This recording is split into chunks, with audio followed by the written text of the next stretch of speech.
আল্লাহ পাকের দরবারে অশেষ শুকরিয়া যে আল্লাহ পাক আজকে আমরা শিক্ষক, সাংবাদিক, পেশাজীবী, প্রশাসনের মানুষ, অন্যান্য রাজনীতিবিদ, ব্যবসায়ী, ইমাম সাহেব, ওয়াজিব সাহেবরা এখানে আছেন, সবার সাথে আমরা একসাথে বসে ইফতার করতে পারছি।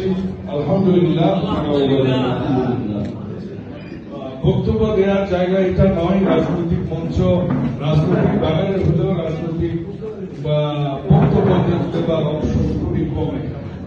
প্রথমে একটি প্রশ্ন এসেছে যে দুর্নীতি নিয়ে কি করব।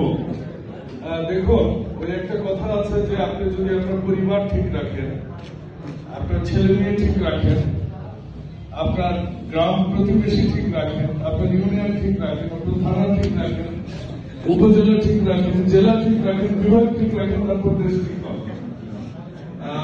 আমি ব্যক্তিগত জীবনে আলহামদুলিল্লাহ আমি হালাল রুজি করার চেষ্টা করেছি। বিসিএস দিয়েছি, হওয়ার পরও যাইনি।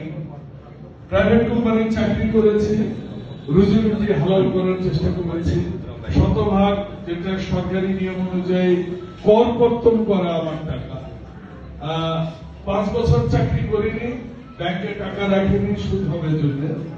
জমি কিনেছি, ওইসব জমি বেছে রাজনীতি করেছি দীর্ঘদিন। আমি গর্ব করে বলি আমার একটা পেশায় আমি জয়েন করেছি। আমি আর্টিস্ট গ্রুপের সিইও হিসেবে সপ্তাহে 2 দিন অফিসে যাই, অফিস করি।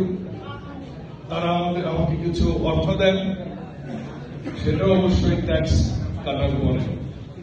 নিজের জীবনে আমি যতটুকু সম্ভব ইসলাম এবং সত্যের পথে থাকবার, সত্য প্রতিষ্ঠা করবার জন্য, ন্যায়ের পক্ষে থাকবার জন্য, জুলুমের বিরুদ্ধে চলার জন্য, অত্যাচারীর পক্ষে থাকবার জন্য, আল্লাহর হুকুম আহকাম মানার জন্য চেষ্টা করে যাচ্ছি। বাকি ভবিষ্যৎ আপনারা দোয়া করবেন, আল্লাহ আমাকে হিদায়াত দান করেন এবং সৎ পথে, সত্যের পথে, আল্লাহর পথে, সমাজের ন্যায় পরায়ণতার জন্য, সমাজে ইনসাফ প্রতিষ্ঠার জন্য, ঘুষ দুর্নীতি বন্ধ করবার জন্য, শিক্ষাঙ্গনে